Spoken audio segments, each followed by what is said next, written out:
A boy. I just heard. In 6, we have the time jump and the changeover of actors, and it felt like a second pilot. Princess, the Queen has requested that the child be brought to her immediately. Episode 6 was one of the big leaps for us because you're not only jumping forward 10 years in time, but you're recasting. You're recasting the show midway through. Do keep trying, Selena. Sooner or later, you may get one who looks like you.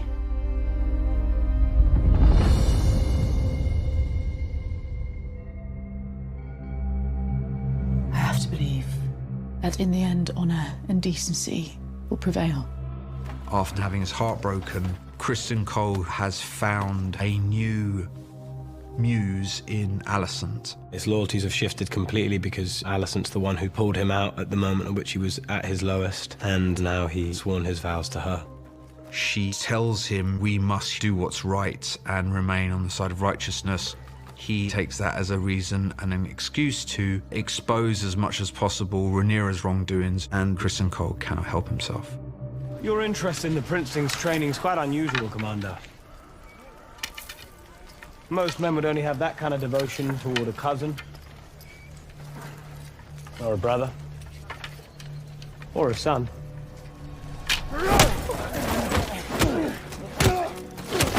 Kristen Cole was not there to fight back. Kristen Cole's rationale is, if I can goad this guy into a fight, Say it again! it proves the point. Say it again! Go on as a match. You have laid us open to accusations of an uglier treachery. This has been percolating for a long time, the pressure that Rhaenyra is under, and it seems that finally she has reached a point where the lie is too much to bear. People have eyes, boy. She's living multiple lies at once, believing she's getting away with it, and ultimately no one's buying it.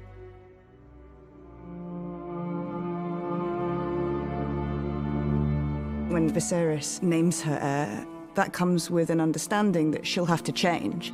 But that piece of information is never received, and so behaviors that she had previously are suddenly met completely differently.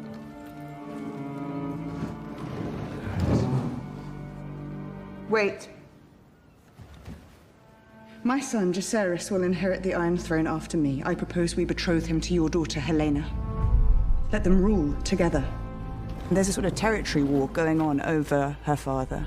There's a desire to be on the inside of the family that she can't quite budge. A most judicious proposition. This fear of ill feeling being fed to her father by Alicent is so present, it sits on her, and is the thing that currently ties her to King's Landing and stops her being able to leave. Daemon's tried to remove himself from Westerosi politics and go live across the sea in a place where it can't affect him and twist him the way that it always did when he was at home. A toast to Aegon the Conqueror. He's living a sort of luxurious life and doing whatever he wants, really. We sort of visualized that sequence as being a short film that would stand on its own, that's a marriage slowly unraveling in the middle of nowhere. Do you never long for home? No. I don't believe you. Believe what you please. We've already had one person die sort of in their childbirth bed, and I just felt like Laena doesn't go that way. She's gonna go out like a warrior. She's unwilling to go the same way that Emma did. And the irony there is that Daemon is faced with the same decision that Viserys was in the pilot, and Daemon made a joke of it. Vhagar! Dracarys! Dracarys! Lena! She's a dragon rider. She wants to die a dragon rider's death.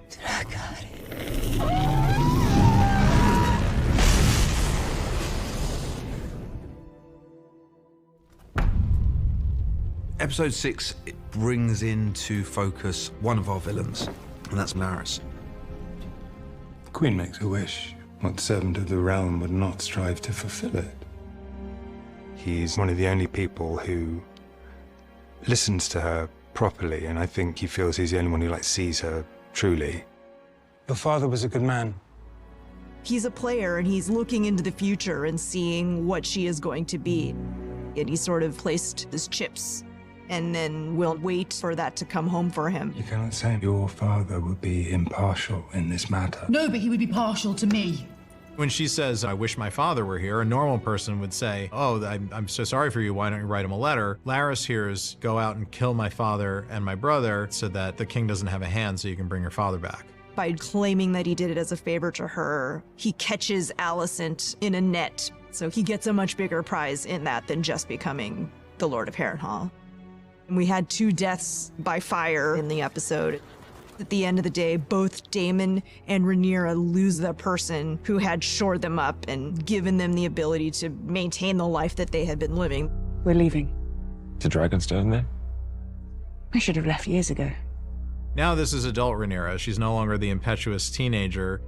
She's much more thoughtful and calculating in the way that she approaches things. In the end, episode 6 is the beginning of the shift where the story starts to become about the children. It's not just Viserys and Daemon and Rhaenyra and Alicent. It's also this new group of kids. It's Aemond and Aegon and Jace and Luke. It's multi-generational. It is a story about family and about parents and children. And so one of the themes that we are exploring is family beefs getting passed on to our children and things that we do for our children that we maybe shouldn't. Those are the children that are going to essentially fight in this coming war together. There's a whole bunch of unsaid, unspoken drama within these families, and Viserys' deeply seated internal family problems come to boil over later on in the series. You may do as you wish, husband. When I am cold in my grave. Alicent.